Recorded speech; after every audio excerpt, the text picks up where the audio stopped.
Apa kategori yang cocok untuk channel course di YouTube? Menurut saya pribadi, kategori yang cocok untuk channel course yang ada di YouTube itu adalah education atau pendidikan. Kenapa education atau pendidikan? Kalau blog dan orang itu, kalau blog dan orang itu biasanya itu kita kayak ngevlog gitu, bikin video vlog, kemudian menjelaskan sesuatu seperti bercerita kepada subscriber kalian, membahas peristiwa-peristiwa tertentu yang kalian buat ke dalam bentuk konten dan diupload ke YouTube. Nah, saya rasa untuk kategori blog dan orang itu lebih ke personal si pemilik channel. Kalau kategori yang cocok untuk channel course versi saya itu adalah pendidikan. Karena course itu kan memberi motivasi ya, dimana motivasi itu ya tujuannya untuk mendidik karakter seseorang supaya lebih bijak dalam mengambil langkah-langkah di dalam kehidupan mereka sehari-hari. Tapi ada juga channel yang mengambil tipe channel berkategorikan blog dan orang itu bisa sukses karena ada banyak faktor yang mendukung untuk sukses. Tapi blog dan orang dan education atau pendidikan itu tidak jauh berbeda. Nah, ini juga merujuk kepada survei yang saya lakukan kepada channel-channel course yang sudah sukses seperti Course, kemudian Orion Philosophy, dan Red Frost Motivation. Nah, ini adalah 3 contoh channel course dengan subscriber terbanyak saat ini ya. Ada yang ratusan ribu dan ada juga yang sudah mencapai jutaan seperti Red Frost Motivation ini sudah memiliki 1,7 juta subscriber. Oke, di sini untuk channel course kategori yang diambil adalah people atau blog dan orang. Nah, channelnya juga bisa sukses seperti yang kita ketahui ya. Channel course ini sudah sukses menurut saya ya. Untuk estimasi pendapatannya itu sudah mencapai puluhan juta per bulan. Kita lihat channel course dan kita bisa memastikan bahwa channel ini sudah termonetize dengan adanya tombol gabung di dalam channel mereka. Di mana fitur ini baru bisa diaktifkan setelah channel tersebut memiliki akses ke monetisasi channel. Ini untuk kategori di channel course adalah blog dan orang, jelas. Ini menurut saya sih sebenarnya kurang cocok ya. Walaupun blog dan orang dan education itu tidak jauh berbeda. Misalnya blog dan orang tersebut membahas edukasi ya, jatuhnya ke education juga, ke pendidikan juga. Tapi ada 2 channel lain di sini yang besar-besar seperti Orion Philosophy dan Red Frost Motivation di sini menggunakan kategori channel yang sama, channel tipe education atau pendidikan. Kemudian di Red Frost Motivation juga mengambil kategori yang sama. Dan secara pribadi saya menilai ini sebenarnya sih lebih sesuai ya, karena memberikan course itu sama saja dengan memberikan edukasi atau wawasan tambahan atau pendidikan kepada orang lain dalam bentuk video. Cara settingnya di mana? Nah, kalian bisa men-setting secara default di bagian setelan, lalu masuk ke bagian default upload. Jadi setiap kalian mengupload video course, kalian tidak perlu lagi men-setting video kalian ke kategori pendidikan atau education. Di sini kita tidak hanya bisa men-setting kategori channel, tapi juga termasuk info dasar. Jadi ini bisa digunakan untuk mempercepat proses upload kalian dalam mengisi metadata. Kemudian juga tag, ini juga bisa kalian tambahkan secara default. Jadi kedepannya tidak perlu ditambahkan lagi, hanya perlu melengkapi bagian-bagian tertentu yang berbeda di setiap video. Kemudian kita masuk ke setelan lanjutan. Untuk lisensi kita ambil yang lisensi YouTube standar, kemudian kategori ini yang penting. Nah, di sini kita bisa melihat ada beberapa jenis kategori yang tersedia untuk channel YouTube. Ada berita dan politik, jelas ini tidak masuk ya. Kemudian ada blog dan orang, inilah yang dipilih oleh si channel course ini, dia memilih blog dan orang. Kemudian ada cara dan gaya, kalau cara dan gaya ini lebih ke channel tutorial seperti channel saya.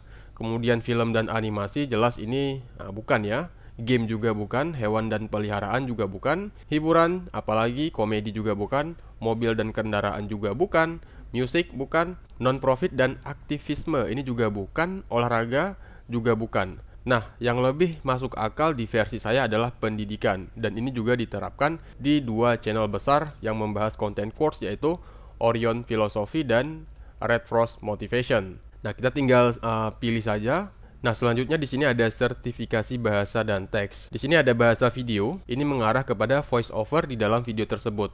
Apabila video tersebut menggunakan bahasa Inggris, maka pilihlah yang bahasa Inggris. Tapi jika menggunakan bahasa Indonesia, maka pilihlah yang bahasa Indonesia. Kemudian untuk sertifikasi teks, di sini kita pilih yang bagian konten ini tidak pernah ditayangkan di televisi di Amerika Serikat. Kemudian untuk bahasa judul dan deskripsi, Apakah kalian menggunakan bahasa Indonesia dalam membuat judul kalian atau justru menggunakan bahasa Inggris? Nah, kita bisa pilih di sini agar lebih sesuai. Nah, jika ada di antara kalian yang sudah men-setting ini semua dan kenapa view-nya sedikit? Ya jelas lah view-nya sedikit. Kalian juga baru mulai, nggak mungkin langsung booming ya. Bahkan di TikTok pun yang katanya kita nggak tahu apa-apa itu bisa viral, itu harus pakai cara juga, harus pakai usaha juga untuk mendapatkan view. Karena tidak mungkin orang menonton sesuatu yang tidak menarik bagi mereka. Kita bisa melihat ke channel course di sini, ada beberapa faktor yang mendukung view itu meningkat. Tapi setidaknya dengan menentukan settingan yang benar untuk video kita sesuai dengan ide konten yang kita upload ke dalam channel tersebut, ini bisa membantu metadata video yang akan lebih tersaring ke dalam penelusuran YouTube, yang mana itu bisa meningkatkan view, rekomendasi video, dan juga mendapatkan lebih banyak tampilan di YouTube. Nah, jika kalian membuat video YouTube dengan satu topik pembahasan course saja dan kalian mengoptimasi setelan channel kalian, metadata ketika kalian mengupload video dan video yang sedikit berkualitas, itu memungkinkan dengan besar sekali untuk video kalian itu tampil di rekomendasi video YouTube. Artinya, YouTube akan membaca metadata kalian yang nantinya disesuaikan dengan video-video yang sudah ada. Nah, contohnya seperti ini ya. Kita buka channel course. Nah, di sini saya bakal play salah satu videonya. Kita ambil video pertama, kita play. Nah, di sini kan channel course ya. Ini video kalian bisa muncul di sini. Nah, di sini ada channelnya Orion Philosophy, Red Frost Motivation. Nah, kenapa bisa muncul? Karena topik idenya sama. Nah, kalau kita klik lagi video course yang lain, nah, di sebelahnya kan bisa muncul nih video-video yang mirip dengan video yang sedang kita putar. Kalau diklik, ini masuk ke kategori rekomendasi YouTube. Kalau kalian sudah mendapat rekomendasi, dia bakal muncul seperti ini di channel YouTube kalian. Coba kalian lihat di sini, pertahankan channel Anda ditonton 44% lebih tinggi daripada biasanya dalam 28 hari terakhir. Kenapa bisa seperti ini? Karena saya membahas satu ide konten secara terus-menerus. Otomatis ketika video saya diputar, itu video lain yang berkenaan dengan video saya itu juga bakal diputar di sebelah video saya, atau konten yang sekiranya akan ditonton oleh penonton kalian saat ini untuk tontonan mereka selanjutnya. Karena satu genre dia ya, satu alur gitu. Misalnya di sini kalian bahas cara bikin channel YouTube. Nah, di sini keluar nih video kalian cara bikin thumbnail YouTube. Nah, itu kan menarik bagi penonton ya.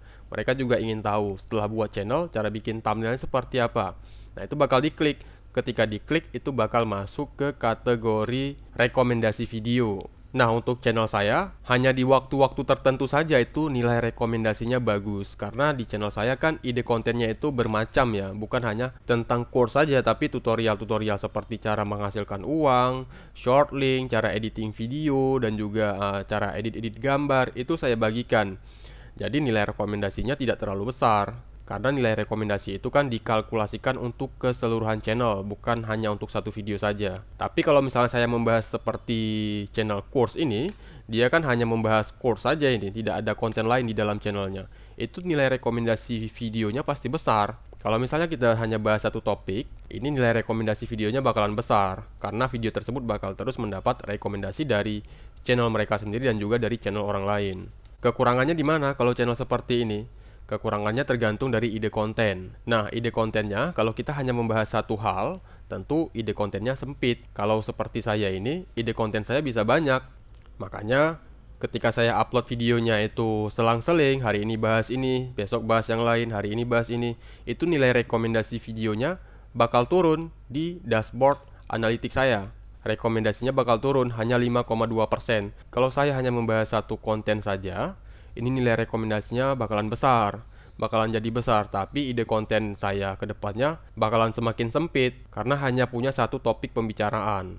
Dan faktor lain yang mendukung view itu bertambah dan kenapa view di channel kalian itu sedikit, sebenarnya ada banyak hal yang mempengaruhi view dari channel kalian, seperti faktor usia channel kalian. Ketika kalian baru membuat channel, ya itu sudah pasti view-nya bakalan sepi.